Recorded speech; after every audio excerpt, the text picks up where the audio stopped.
Over 500,000 people die annually because they don't have access to clean cooking energy. 50% of those are women and children.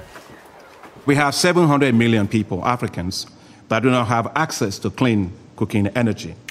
This is simply not acceptable. And so we at the African Development Bank believe it is time to end the issue of lack of power on the continent.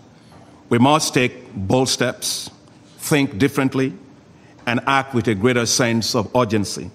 Adesina, who took the reins at the bank on September 1st, pointed to the limitless potential of the continent, be it in solar, wind, hydro or geothermal energy sources. But he warned that it was critical to see fundamental reforms in the energy sector, from restricting how utilities were run, how subsidies were distributed, to changing the operational environment so as to attract greater investments. He says the bank's investments would complement projects like US President Barack Obama's Power Africa initiative and the EU-Africa Partnership on Infrastructure and Energy. Africa is simply tired of being in the dark.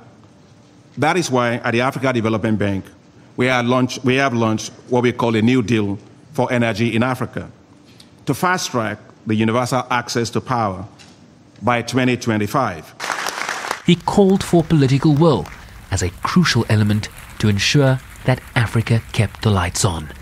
Sherwin Brycebees, SABC News, New York.